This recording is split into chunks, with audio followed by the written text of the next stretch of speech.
నమస్తే, welcome to special focus. నేను సునీల్. మూడో ప్రపంచ యుద్ధం మొదలైందా? రష్యా, యుక్రెయిన్, ఇజ్రాయెల్, ఇరాన్ ఇలా వార్ జోన్లో ఉన్న దేశాలు ఇక అణుయుద్ధం దిశగా అడుగులు వేయాలని అనుకుంటున్నాయా? అదే గనక జరిగితే పరిస్థితి ఏంటి? అగ్రరాజ్యాలన్నీ రెండుగా చీలితే మిగతా దేశాలన్నీ ప్రచ్ఛన్న యుద్ధంలో పాలు పంచుకుంటే విధ్వంసమేనా? వినాశనం తప్పదా? అసలేం జరగబోతోంది?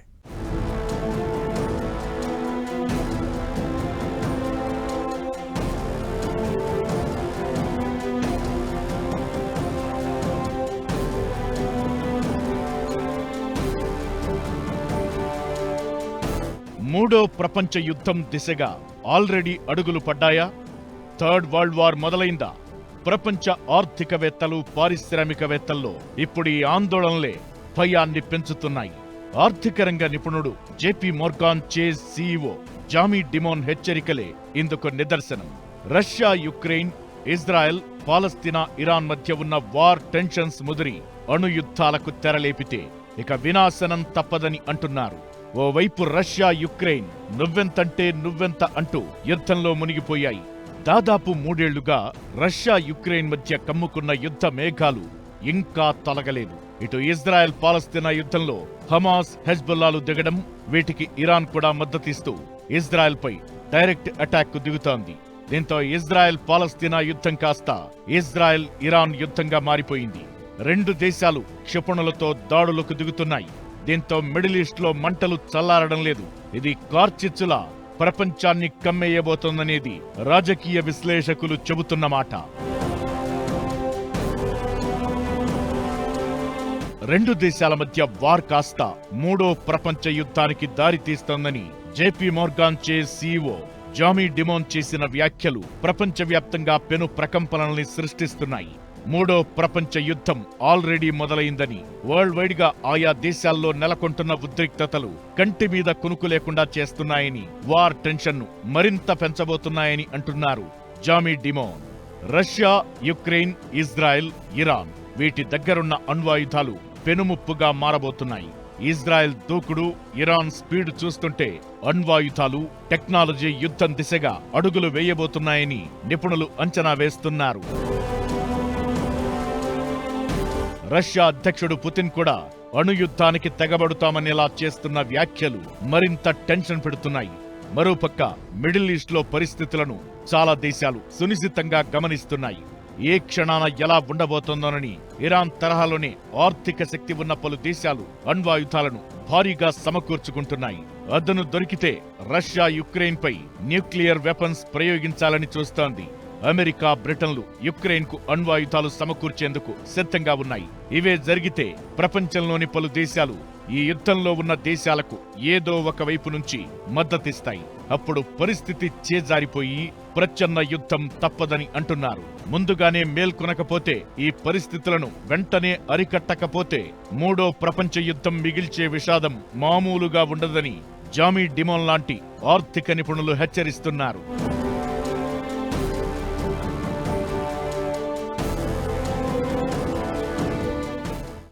ఏ రోజైతే చైనా తన మేరీటైమ్ వ్యవస్థను బలపరుచుకుంటుందో, ఏ రోజైతే అమెరికాని ఎకనామిక్గా ఛాలెంజ్ చేస్తుందో, హై సీజ్ మీద ఛాలెంజ్ చేస్తుందో, అప్పుడు అమెరికా ఒక ప్రపంచ యుద్ధం స్టార్ట్ చేసే అవకాశం మాత్రం తప్పకుండా ఉంది. మరోవైపు ఉత్తర కొరియా రష్యాకు మద్దతు పలుకుతోంది. నార్త్ కొరియా అధ్యక్షుడు కిమ్ తమ సైన్యాన్ని రష్యాకు మద్దతుగా పంపారని జెలెన్స్కీ ఆరోపించారు. అటు అమెరికా, బ్రిటన్, ఇటు రష్యా, ఫ్రాన్స్ లాంటి అగ్రదేశాలు వార్ జోన్లోకి దిగితే చైనా కూడా తమ సత్తా చాటేందుకు సై అంటోంది. ఇప్పటికే తైవాన్తో కయ్యానికి కాలు దువ్వుతోంది చైనా. అటు నార్త్ కొరియా, సౌత్ కొరియా మధ్య నివురుగప్పిన నిప్పుల యుద్ధ వాతావరణం ఎప్పట్నుంచో కొనసాగుతోంది. దీంతో 2 గ్రూపులుగా ఆయా దేశాలు ఏర్పడి అణుయుద్ధానికి తలపడితే అప్పుడు పరిస్థితేంటన్నది ఊహించుకుంటేనే గుండెలు గుబేల్మంటున్నాయి. ఇరాన్ను కొడితే దిమ్మ తిరిగి మైండ్ బ్లాక్ అవ్వాలని కరెక్ట్ టైం కోసం ఎదురు చూస్తోంది ఇజ్రాయెల్. అమెరికా, బ్రిటన్ లాంటి దేశాలు సపోర్ట్ ఇవ్వకుండా కాసేపు కళ్ళు మూసుకుంటే యుక్రెయిన్ను నామరూపాలు లేకుండా చేస్తామని తొడలు చరుస్తోంది రష్యా. ఇప్పుడు ఈ చిచ్చు ప్రపంచమంతా మెల్లగా వ్యాపించే సూచనలు కనబడుతున్నాయి. శత్రువులపై విరుచుకుపడేందుకు చాలా దేశాలు ముందస్తు ప్లాన్స్ రెడీ చేసుకుంటున్నాయి. ఈసారి వరల్డ్ వార్ జరిగిందంటే అది అణుయుద్ధమే అవుతుందని నిపుణులు అంచనా వేస్తున్నారు.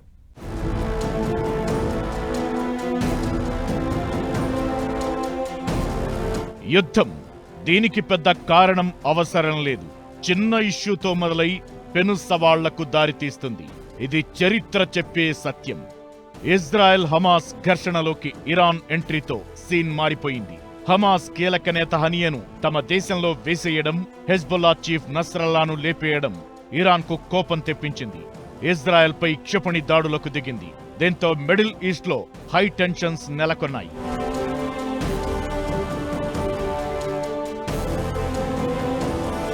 యుక్రెయిన్ కు కూడా నాటో సపోర్ట్ ఉంది.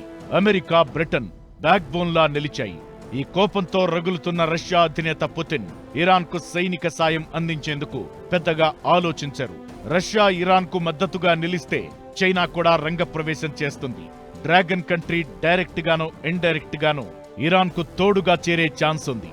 ఇప్పటి వరకు చిన్న దేశాలతో కొనసాగుతున్న యుద్ధంలో ప్రత్యక్షంగా అమెరికా, రష్యా, చైనా దిగితే మాత్రం ఖచ్చితంగా యుద్ధం తీవ్ర రూపం దాల్చుతుంది.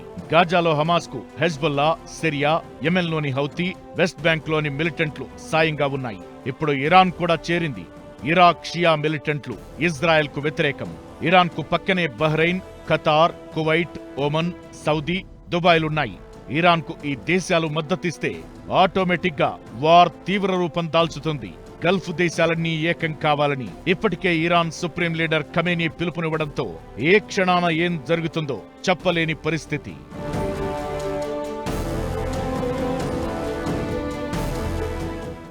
చైనా కూడా మెల్లిగా తన అలయన్సెస్ ని చేసుకోవడం మొదలుపెట్టింది. సో మీరు షాంఘై కోఆపరేషన్ ఆర్గనైజేషన్, SCO అలాంటి అలయన్సెస్ చూస్తే ఈ రెండు దేశాలు అంటే US అండ్ చైనా, ఇవి రెండూ కూడా తమ అలయన్సెస్ ని ఇప్పుడు బిల్డ్ చేసుకోవడం మొదలుపెట్టాయి.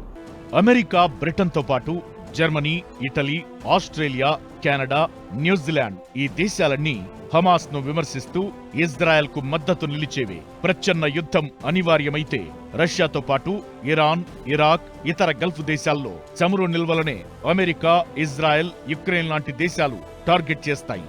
దీంతో ఇంధన ధరలు పెరిగే ఛాన్స్ ఉంటుంది. అప్పుడు అన్నింటి ధరలు పెరుగుతాయి. ఇవి గ్లోబల్ మార్కెట్లపై ఎఫెక్ట్ చూపుతాయి. రష్యా యుక్రెయిన్ యుద్ధ ప్రభావం ప్రపంచ దేశాలపై ఇప్పటికే పడింది. ఆహార కొరత, ధరల పెరుగుదల, ఇంధన మార్కెట్లలో ఒడిదుడుకులు ఏర్పడ్డాయి. అమెరికా సహా పలు పశ్చిమ దేశాలు రష్యాపై ఆంక్షలు పెట్టాయి. దీంతో ఇంధన ఎగుమతులు ఆపేసింది రష్యా. యూరోప్ కంట్రీస్ ఇప్పుడు తీవ్రమైన ఇంధన కొరతను ఎదుర్కొంటున్నాయి. ఒకవేళ థర్డ్ వరల్డ్ వార్ లోకి అగ్రదేశాలు, అణ్వాయుధాలున్న దేశాలు దిగితే ఇక ప్రపంచ వినాశనమే తప్ప వేరే ఉండదు. ఊహించని స్థాయిలో ప్రాణ ఆస్తి నష్టం ఉంటుంది. ఇప్పటికే ఆర్థికంగా పలు పెద్ద దేశాలు ఇబ్బందులు పడుతున్నాయి. ఇప్పుడు మూడో ప్రపంచ యుద్ధం ముంచుకొస్తే ప్రపంచ ఆర్థిక వ్యవస్థ అధోగతి పాలు కాక తప్పదన్న వాదనలున్నాయి.